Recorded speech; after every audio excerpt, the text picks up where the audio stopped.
전시간 본방송 시간에 조금 시간이 걸렸습니다만은 여러분이 듣기 힘들 것 같아서 한글로 된 이제 목련경을 읽어드렸고, 이제 질문을 받는 시간이 됐는데, 질문 시간을 이용해서 또다시 이제 우란분경 7월 백중이라고도 하지만 우란분이라고도 하지 않습니까? 이렇게 우란분경을 또 간단히 읽어드리는 것으로서 이 시간은 경전을 여러분께 들려드리는 것으로서 대신하고자 합니다. 그러니까 이것도 여러분 참고하셔서 이런 기회를 놓치지 마시고 잘 들어보시길 바랍니다. 이제 우란분경을 또 읽습니다. 이제 질문 시간을 맞이해서 이와 같이 들었다. 그러면 이제 여러분 경전편 여시하면 하사오니 그런 얘기가 나오죠. 이와 같이 내가 들었다 하는 얘기는 이게 안한존자가 하신 말씀인데, 내가 꾸며낸 얘기가 아니고 부처님께 하신 말씀을 그대로 전해드립니다. 그 뜻이 되는 거예요. 어느 때 부처님께서 사위국 기수국 고도권에 계시셨다. 요게 기원정사라고 줄여서 얘기를 하죠. 여러분들 잘 아시죠? 기원정사 그러면 금강경에 등장하는 기원정사. 이게 이제 고살라국의 장자가 기타태자예요. 기타태자하고 급고독 장자. 그러니까 애로운 사람들 많이 도와주는 그런 일을 열심히 하신 분. 이제 다른 말로 수살타 장자죠. 둘이 힘을 합해서 기원정사를 지어드렸어요. 거기에서 이제 우란분경이 이제 말씀이 되어지는 거죠. 근데 기원정사가 어떤 규모냐 하는 것은 간단히만 말씀드리고 왔으면 좋겠어요. 기원정사가 얼만큼 크고 훌륭하냐면 12개 법당이 있고 71개 강당이 있으며 3,600개의 방이 있고 500개의 누각이, 이거 상상만 해보세요. 누각이 500개고 3,600개의 방이 있고 강당이 71개나 되고 법당이 12개나 되고 대단한 규모 아닙니까? 여기서 지금 우란분경이 말씀되어집니다.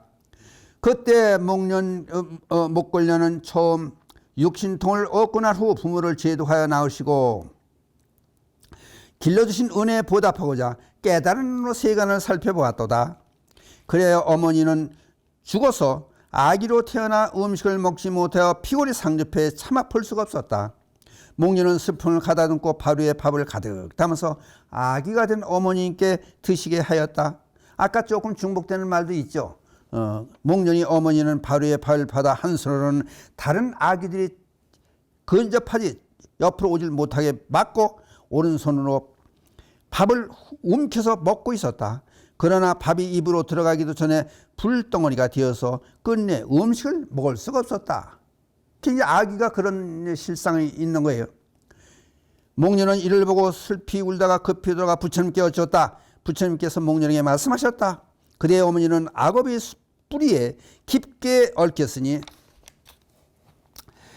그대 한 사람의 힘으로는 어찌할 수가 없느니라. 그대 요거 잘 들으셔야 돼요. 그대의 효행이 비록 천하의 이름을 떨치나 그대의 힘뿐만이 아니라 천신이나 지신, 사마 애도의 도사나 사천왕 신의 힘으로도 어찌할 수가 없고 오직 시방의 대정스님들의 위실력이라야 비로소 구할 수가 있느니라.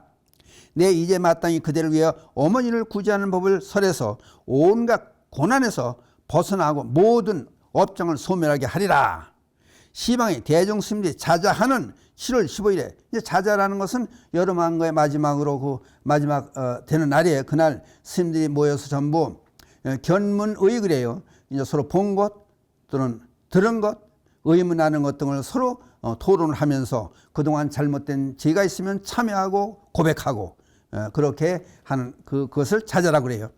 7월 10일 마땅히 7세의 부모와 현세의 부모 그리고 모든 액난을 겪고 있는 중생을 위해서 온갖 음식과 과일을 갖추어 큰 그릇에 담고 향 위로 불을 밝히고 자리를 왁으로 깔지니라. 이제 자리에 왁 방석을 깔고 스님들을 모셔놓으라, 모시고 대접하라, 그 얘기가 돼요. 그리고 세간의 훌륭한 공양물을 모두 갖춰서 그릇에 담고 시방의 모든 대덕 스님과 여러 스님들을 공양하여라.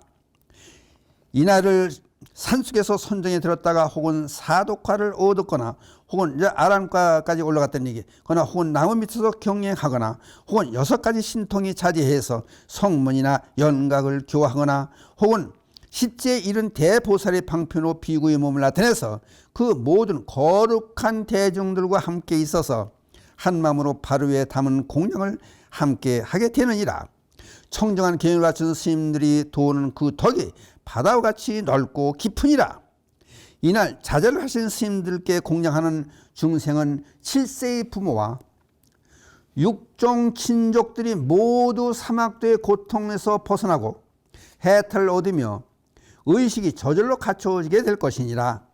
만약 현재 부모가 살아계신다면 부모의 복락이 100년에 이를 것이며 이미 죽었다면 7세의 부모까지 천상에 나고 자제하게 태어나 장엄한 하늘의 광명 속에 들게 되어서 한량없는 기쁨을 누리게 되느니라. 부처님께 다시 시방의 여러 대중에게 말씀하셨다. 대중들이 우란분의 공양을 받을 때에는 반드시 공양을 올린 사람과 그 가정, 그의 과거 7세 부모를 위해서 축원을 해야 하느니라. 이제 공양받은 스님들 입장에서 이제 어떻게 해야 되는 당부의 말씀을 해주시고 계십니다. 그리고 선정해둔 후에 공양을 받을지니라. 처음 공양을 받을 때는 먼저 부처님 앞에 올려놓고 대중과 함께 축원을 한 다음 공양을 받을지어다. 이때 목련 비구가 법회에 모인 대중들이 모두 크게 기뻐하였고 목련비구의 슬픔은 사라졌으며 목련비구 어머니는 7 동안 받은 악의 고통에서 해탈하였노라. 이때 목련이 부처님께 말씀드렸다. 세돈시와 제자를 낳은 부모는 이미 삼보의 공경과 대중 스님들의 위식을 이었사옵나이다. 만일 다가오는 세상에 모든 부처님의 제자가 부모님께 효도하는 도를 행할 때 이 우란분재의 법을 마땅히 행해서 현재 부모와 과거 7세의 선망 부모를 위해서 제도해야 옳지 않겠나이까. 부처님께서는 참으로 옳은 질문이로다. 내가 말하는 바를 그대가 묻는구나. 선남자 만일 비구 비구니 국왕태자 왕자 대신 재상 백관이나 모든 백성들이 효순의 도를 행하고자 할진대 마땅히 현세에 나아진 부모와 과거 7세의 부모를 위해서 스님들이 자자하는 7월 15일에 백중날을 말하는 거예요. 우란분재날 온갖 음식과 공양을 그릇에 담고 자자에 참석하신 스님들께 공양하고 축원을 해야 하느니라. 그러면 문득 현재 부모의 수명은 100년에 이르고 병이 없을 것이며 모든 고통과 근심이 없을 것이니라. 또한 과거 7세의 부모와 악의 고통에서 벗어나고 천상이나 인간으로 태어나 끝없는 복락을 누릴 것이니라 하시며 다시 말씀하셨다. 여러 선남자 선녀인들이여 그대들이 부처의 제자로서 효순의 도를 닦는 자라면 마땅히 생각마다 항상 부모님의 은혜를 생각하여라.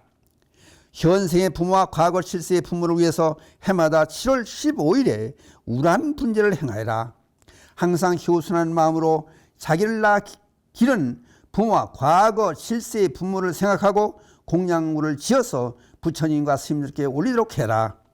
그리하여 낳고 기르신 부모님 은혜에 보답하도록 해라. 모든 불자라면 마땅히 이 법을 행하여 받들게 할지니라.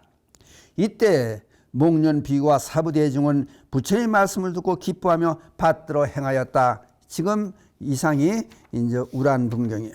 우란분경. 그러니까 여러분이 들을 기회가 없을 것 같아서 지금 이제 목련경하고 우란분경을 이제 본 방송 시간과 질문 시간을 양쪽 시간을 통해서 그대로 한글로 된 경전을 들려드렸습니다. 그러니까 쉽게 해놨으니까 이건 달리 설명이 필요 없는 것이니까 잘 아셨을 줄 믿습니다. 그러니까 이번 며칠 있으면 여러분들 실제로 해서 이제 백중 기도를 지금 하셔서 마지막으로 가는 길에 있으니까 잘 명심하시고 부모님께 효성하고 좋은 일이 많이 있으시기를 기원드리면서 오늘 말씀을 마치기로 하겠습니다.